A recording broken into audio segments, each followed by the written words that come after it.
함께 은혜 받으시는 하나님의 말씀은 마태복음 9장 18절에서 25절까지 말씀입니다. 마태복음 9장 18절에서 25절까지 말씀을 한 목소리로 함께 합독하겠습니다.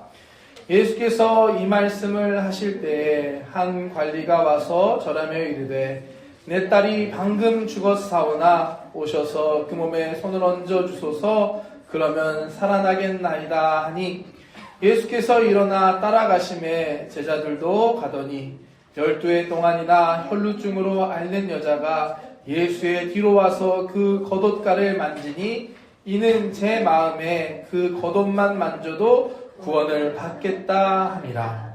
예수께서 돌이켜 그를 보시며 이르시되 딸아 안심하라 내 믿음이 너를 구원하였다 하시니 여자가 그 즉시 구원을 받으니라. 예수께서 그 관리의 집에 가사 피리 부는 자들과 떠드는 무리를 보시고 이르시되 물러가라 이 소녀가 죽은 것이 아니라 잔다 하시니 그들이 비웃더라. 무리를 내보낸 후에 예수께서 들어가사 소녀의 손을 잡으심에 일어나는지라. 아멘. 오늘 함께 봉독한 말씀을 가지고 믿음으로 시작하는 새해란 제목으로 함께 말씀 나누기 원합니다. 한번 따라해 볼까요? 믿음으로 시작하는 새해. 믿음으로 시작하는 새해. 신낸데 하지마루 신낸. 아멘. 감사합니다. 새해가 시작될 때 보면 두 가지 부류의 사람들이 있는 것 같습니다.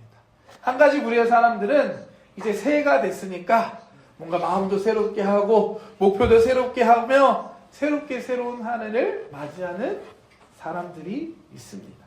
이런 분들 보면 새해 막 다이어리를 새로 사기도 하고요. 또 각자 목표를 정하고 또 작정기도 하시는 분들도 계신 것 같아요. 그런데 또 다른 한 부류는 어떤 부류냐? 새해가 됐다고 해서 뭐 달라지는 게 있나? 이러한 마음으로 특별한 기대나 소망을 별로 갖지 않는 분들도 계신 것 같아요.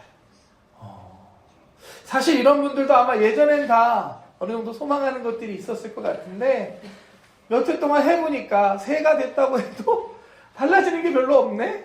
이런 것들을 경험하면서 지금의 모습이 되었을 거다라고 생각이 됩니다. 여러분 어떠십니까? 이 두 종류 중에 여러분들은 어느 쪽에 속하십니까? 새로운 마음으로 새롭게 새해를 시작하셨나요? 아니면 어제나 오늘이나 어제의 나랑 오늘의 나가 뭐가 다르냐? 그러한 마음으로 한 해를 시작하셨나요? 저는 다른 것보다 여러분들 안에 새해를 시작하는 여러분들 안에 믿음이 있었으면 좋겠습니다. 믿음으로 시작하는 새해. 그래서 오늘 여러분들과 함께 믿음으로 시작하는 새해란 제목으로 함께 말씀을 나누기 원합니다. 제가 예전에 여의도 수목교회 사역할 때 그때 계시던 목사님께서 예배 시작할 때 항상 하시던 말씀이 하나 있었어요. 뭐였냐면 예배할 때 우리에게 믿음이 필요하다라는 말씀을 하셨습니다. 근데 이 믿음이란 게 뭐냐? 여러분 믿음이 뭐라고 생각하시나요? 믿음이 뭐냐? 하나님을 기대하는 거다라고 말씀하셨어요. 그냥 예배하는 게 아니라 내가 하나님을 예배할 때 오늘 하나님께서 예배 가운데 놀라운 일 주실 거야. 나를 만나주시고 내 안에 역사하실 거야 라는 기대하는 마음이 있는 게 바로 믿음이고 이 믿음이 있을 때 하나님께서 기뻐하시고 그 믿음대로 역사하신다 라고 말씀하셨습니다. 히브리서 11장 6절 말씀 나왔는데 함께 합독할까요? 믿음이 없이는 하나님을 기쁘시게 하지 못하나니 하나님께 나아가는 자는 반드시 그가 계신 것과 또한 그가 자기를 찾는 자들에게 상 주시는 이심을 믿어야 할지니라. 아멘. 반드시 하나님이 계시고 자기를 찾는 자에게 좋은 것, 은혜 주시고 상 주신다라는 것, 축복 주신다는 것을 믿어야 한다. 그래야 하나님 기뻐하신다라고 말씀하고 있습니다. 새해를 시작하는 여러분들에게 이와 같은 믿음이 있기를 주님의 이름으로 축복합니다. 하나님을 기대하는 마음, 올 한 해 하나님께서 내 삶에 어떠한 일을 행하실까, 우리 교회 가운데 어떠한 일을 역사하실까, 이러한 기대하는 마음이, 소망이, 믿음이 저와 여러분들에게 있으시기를 주님의 이름으로 축복합니다. 사실 내 힘으로 살아간다면 내 모습 바라볼 때는 그렇게 기대할 게 없습니다. 지난주에 저와 이번 주에 제가 달라진 게 있을까요, 여러분? 금식하고 와서 조금 달라졌나요, 여러분? 별다른 게 없습니다. 하지만 하나님을 믿을 때, 하나님을 바라볼 때 타이밍 늦게 웃으시네요. 하나님을 믿고 나아갈 때 우리가 기대할 수 있고 소망을 품을 수 있음을 믿습니다. 오늘 이 자리가 우리 안에 믿음이 다시 시작되는 소망으로 다시 새해를 시작하는 자리가 되기를 주님의 이름으로 축복합니다. 오늘 본문 말씀에도 이와 같은 믿음과 소망을 가지고 나오는 두 사람이 등장합니다. 먼저 첫 번째 사람은 회당장 야이로라는 사람이었습니다.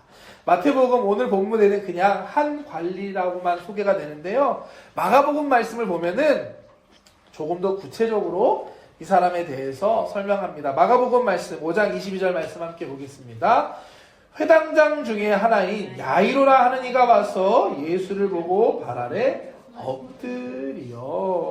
예수님을 찾아왔던 한 관리가 누구냐? 회당장 중에 하나인 야이로라는 사람이었습니다.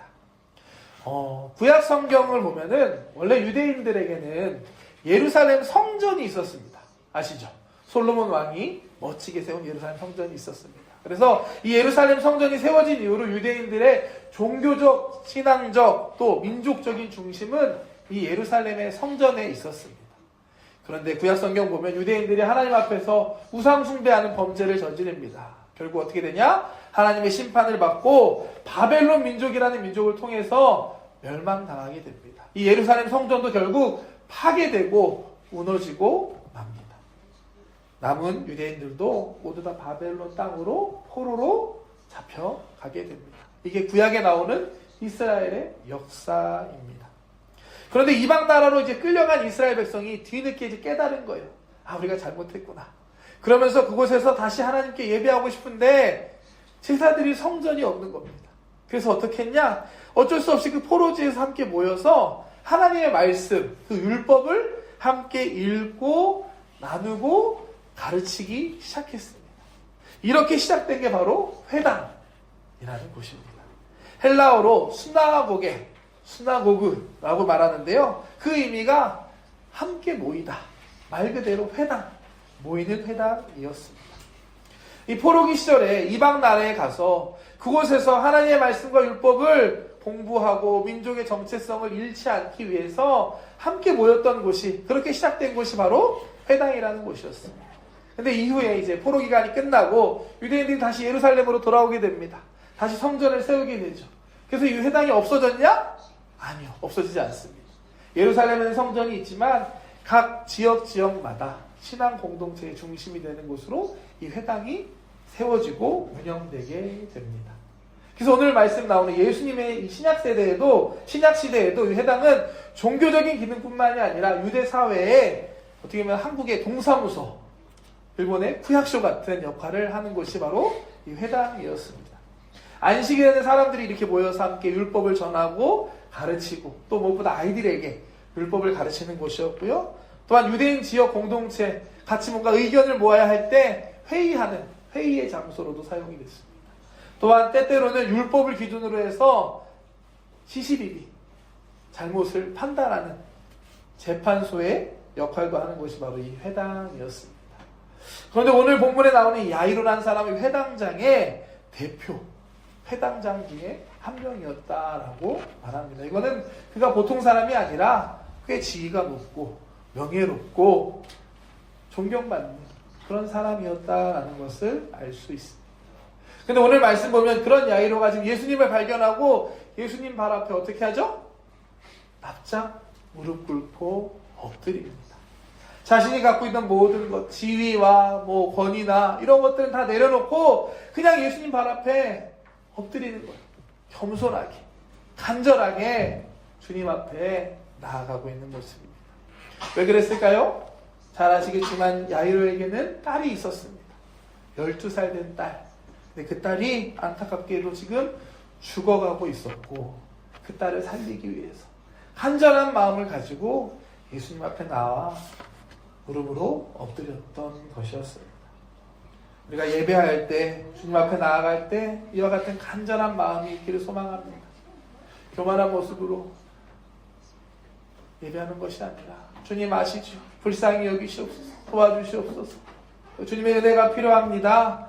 이와 같은 간절한 모습으로 나아갈 때 주님께서 우리의 예배 가운데 함께 하시고 은혜 주실 줄 믿습니다. 야이로에게는 이러한 간절함이 있었어요. 또한 그에게는 정말 놀라운 믿음이 있었습니다. 제가 오늘 이 본문을 여러분들과 함께 나누는 이유기도 한데 함께 말씀 볼까요? 다시 18절 말씀 보겠습니다. 예수께서 이 말씀을 하실 때 한 관리가 와서 절하며 이르되 내 딸이 방금 죽었사오나 오셔서 그 몸에 손을 얹어 주소서 그러면 살아나겠나이다 하니. 아멘. 야이로의 놀라운 믿음을 볼 수 있는 고백입니다. 지금 뭐라고 고백하고 있나요? 야이로가? 지금 내 딸이 죽었사오나, 방금 죽었사오나, 그렇지만 예수님이 오셔서 그 몸에 손을 얹어 안수하면 다시 살아나겠나이다. 이 마태복음 말고 마가복음과 누가복음에 기록되어 있을 때는 아이가 죽어가고 있었다라고 나오는데, 이 마태복음 제가 보면 보는데 조금 다른 거예요. 뭐라고 나오고 있습니까? 딸이 이미 죽었어요. 이미 죽었음에도 불구하고, 그럼에도 불구하고 예수님께 나온 것입니다. 왜? 예수님이시라면. 예수님이 오셔서 우리 딸을 안수해주고 기도해주시면 죽은 내 딸도 다시 살아날 줄 믿습니다. 이와 같은 믿음이 야이로에게 있었습니다. 참으로 놀라운 믿음이었습니다. 사실 모든 인간은 죽음 앞에서 무기력할 수밖에 없습니다. 현대의학이 아무리 발전했어도 죽은 사람한테 어떻게 할 수 있는 방법은 없습니다. 연명치료라고 하죠. 어떻게든 생명을 길게 하는 것까지는 하지만 의사가 사망했습니다 하는 순간 모든 소망과 인간적인 방법은 끝이 나고 맙니다. 여러분 혹시 죽음의 절망을 한번 느껴보신 적이 있으신가요? 저는 대학교 1학년 때 그때 청년부에서 수련회를 갔었습니다.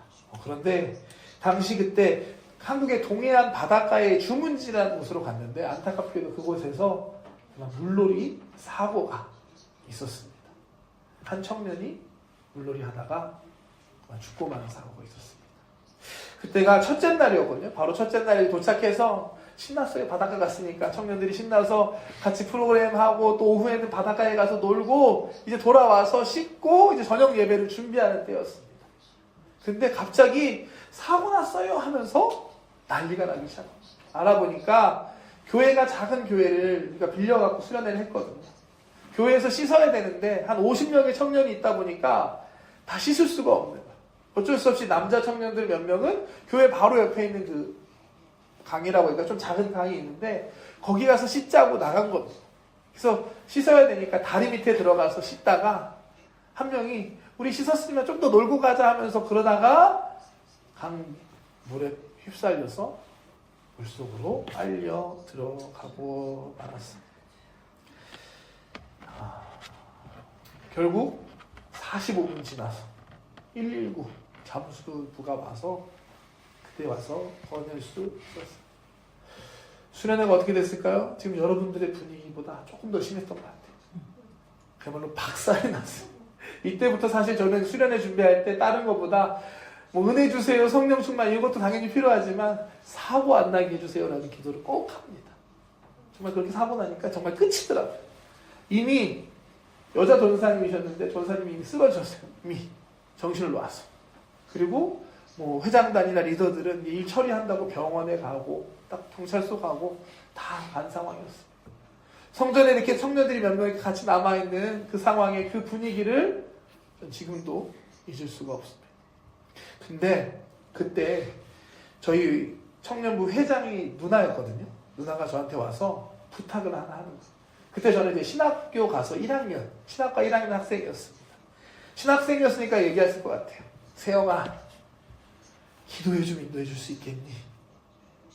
그 분위기에. 1학년이니까 막내거든요. 저한테 와서 기도를 인도해 달라고 하는 거예요. 여러분 어떠셨을 것 같나요? 도저히 어떻게 할 수가 없었습니다. 기도 인도를 하지 못했습니다. 미안해요 누나, 못하겠어요 라고 말할 수밖에 없었습니다. 시간이 지나고 지금도 그때를 생각했을 때 생각해보면 지금의 나라면 목사가 된 다음에 그런 만약에 있어서는 안 되지만 그런 사건이 있을 때 나는 뭐 어떻게 기도할 수 있을까? 지금 생각해도 사실은 쉽지 않은 것 같아요. 물론 모든 것 다 주님께 맡기고 기도밖에 할 수밖에 없지만 쉽지 않을 것 같습니다. 그렇게 생각해 볼 때 오늘 이 야이로의 믿음 얼마나 대단합니까? 방금 딸이 죽었어요. 죽어가고 있는 게 아니라 방금 딸이 죽었사오나 예수님 오셔서 그 몸에 손을 얹어 주십시오. 예수님이 손 얹으시면 죽은 딸도 다시 살아나겠나이다. 이 놀라운 믿음이 야이로에게는 있었습니다. 이와 같은 믿음이 저 여러분들에게도 있으시기를 주님의 이름으로 축복합니다. 우리는 불가능합니다. 나는 할 수 없습니다. 하지만 하나님이시기 때문에, 전능하신 하나님이시기 때문에 가능합니다. 여러분들 삶에 죽어가고 있는 것이 있으십니까? 아니, 다 죽어서 포기하고 있는 것이 있으십니까? 오늘 다시 말씀을 통하여서 믿음을 갖는, 소망을 갖는 저와 여러분 되시기를 주님의 이름으로 축복합니다. 믿음으로 주님 앞에 나아갈 때, 간절히 엎드려 주님께 부르짖으며 구하며 나아갈 때 우리의 삶에도 놀라운 일이, 기적의 역사가 일어날 줄 믿습니다. 예수님께서 이와 같은 야이로의 믿음을 보시고 일어나서 야이로와 함께 가자 걸어가기 시작합니다. 19절 말씀 보겠습니다. 예수께서 일어나 따라가심에 제자들도 가더니 2026년 한 해 새롭게 시작했는데요. 믿음으로 시작하는 한 해, 또 예수님과 함께 걸어가는 한 해가 되시기를 주님의 이름으로 축복합니다. 이렇게 예수님과 야이로가 집을 향해 걸어가고 있는 그때 또 다른 주인공 한 명이 등장합니다. 이 여인의 이름은 알 수 없습니다. 하지만 유명하죠. 12해 동안 혈루병을 앓았던 여인이었습니다. 12년 동안 몸에서 피가 나오는 그러한 병을 앓고 있던 여인이었습니다. 당시 유대인들 사회에서 이 여자가 피를 흘리는 거, 이거는 부정한 것이라고 여겨졌습니다. 특히나 유대인들의 율법에는 이 정결법, 부정과 정결한 거에 대한 기준이 강력했는데요. 정결법을 따지면 부정한 사람과 정결한 사람은 함께 할 수가 없었습니다. 왜냐하면 정결한 사람도 부정한 사람 때문에 부정하게 되고 마니까. 그래서 별도로 떨어질 수밖에 없었습니다. 코로나 생각하시면 될 것 같아요. 더 나아가서 유대인들의 정결법이 얼마나 심했냐면, 만약에 이 물건이 있잖아요. 제가 만약에 부정한 사람입니다. 이 물건을 제가 만지면 이 물건이 부정한 물건이 됩니다. 그런데 이 물건을 다른 어떤 사람이, 정결한 사람이 와서 만지게 되면 저를 만진 것도 아니고 제가 만진 물건을 만졌음에도 불구하고 그 사람도 부정하게 되는 이런 기니시한 그러한 정결법이 있던 시대였습니다.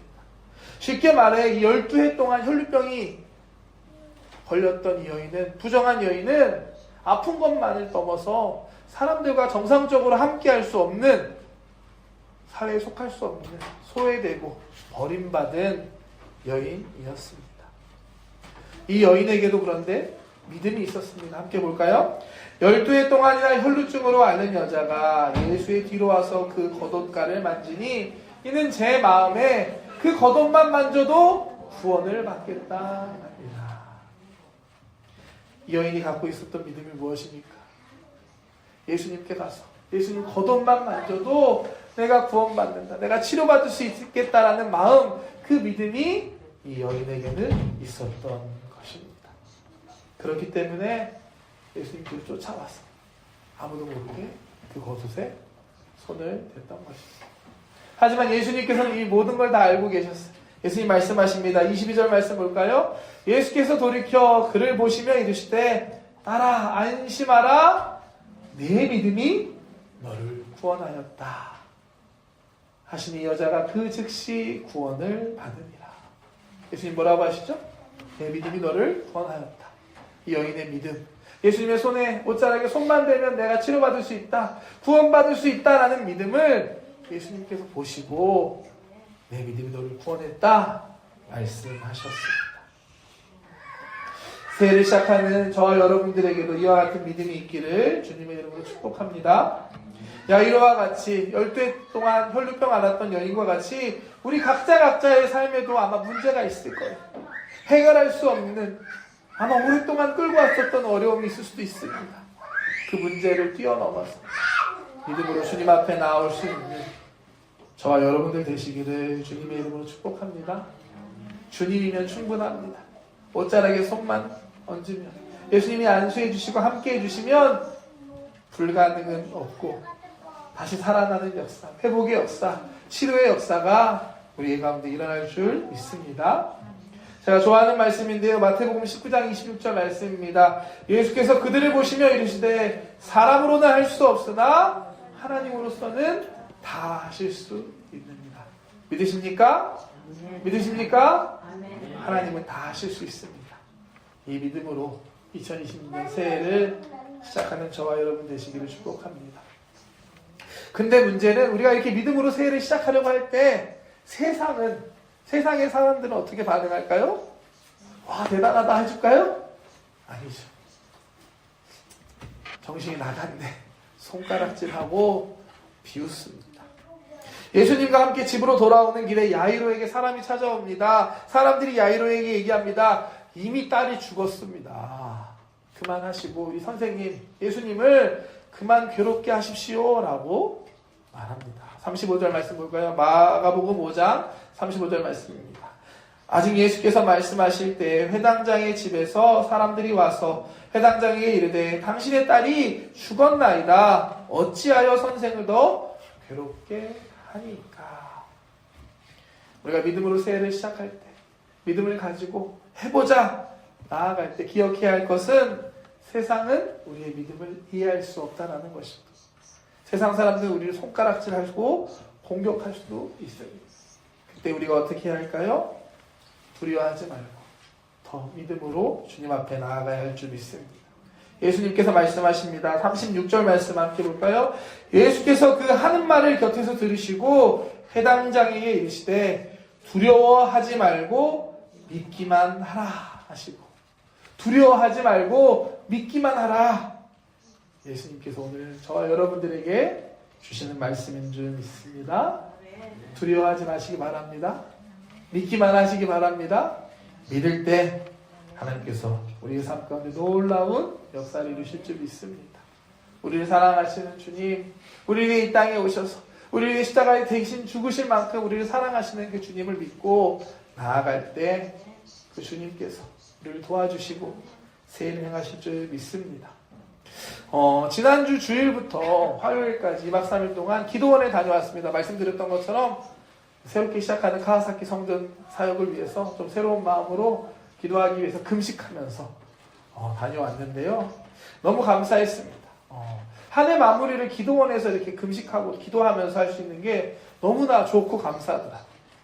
올해 12월에도 있거든요. 그러니까 여러분들 중에서도 성도님들도 참석하신 분들이 있었습니다. 올해에는 우리 카와사키 성도님들도 같이 올라가서 기도했으면 좋겠다라는 마음이 들었습니다. 왜냐? 올라가면서 제 안에 있었던 몇 가지 그런 기도 제목들과 그런 것들이 있었어요. 정말로 하나님께서 2박 3일 시간 동안에 다 해결해 주시고 응답해 주셨습니다. 그 중에 하나 제가 고민이었던 게 이제 새롭게 카와사키 성전에 가는데 하나님 내가 무엇을 해야 될까요? 무엇을 할 수 있을까요? 이렇게 기도를 많이 했어요. 하나님 뭘 해야 될지 가르쳐 주십시오. 설교는 어떻게 해야 되나요? 어떤 사역을 할 수 있을까요? 전도는 어떻게 할까요? 막 기도를 하는데 주님께서 제 마음에 말씀을 주십니다. 뭐였냐면요. 네가 하냐? 내가 하지. 정말 이렇게 말씀하세요. 네가 하냐? 내가 한다. 아멘. 그렇게 하는데 걱정하고 근심됐던 게 다 사라졌습니다. 주님이 하실 줄 믿습니다. 두려워하지 말고 믿기만 하라. 우리가 주님을 믿음으로 나아갈 때 주님이 하십니다. 야이로의 딸을 고치시는 것도 야이로가 하는 게 아니에요. 믿음은 갖고 있지만 예수님이 고치십니다.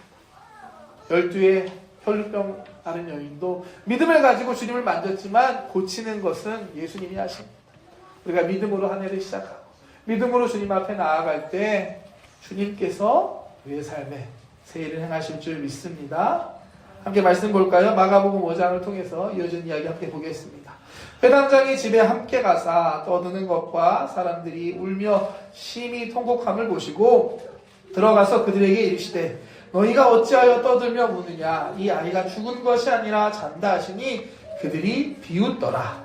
예수께서 그들을 다 내보내신 후에 아이의 부모와 또 자기와 함께한 자들을 데리고 아이 있는 곳에 들어가사 그 아이의 손을 잡고 이르시되 달리다 쿵 하시니 번역하면 곧 내가 내게 말하노니 소녀야 일어나라 하심이라.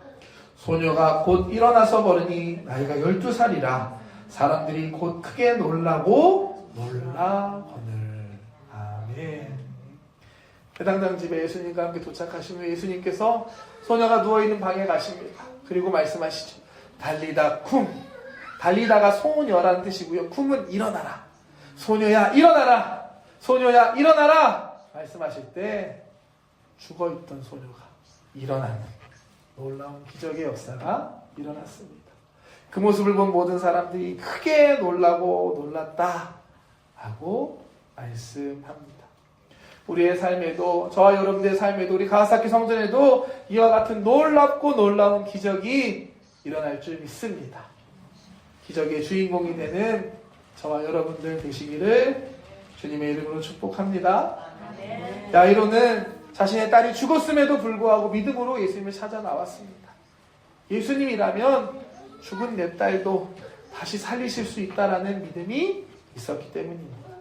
12해 동안 혈루병으로 앓았던 여인은 예수님을 믿었습니다. 예수님 옷가에 손만 대도 내가 치료받고 구원받을 수 있다라는 믿음이 그녀에게 있었습니다.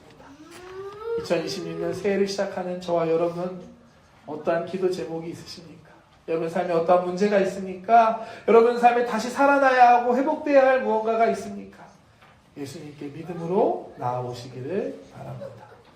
예수님께서 여러분들의 믿음을 모시고 여러분들의 삶 가운데 놀라운 역사, 새로운 역사를 이루실 줄 믿습니다. 2026년 모두 다 기적의 주인공 되는 저와 여러분들 되시기를 주님의 이름으로 축복합니다. 축복합니다.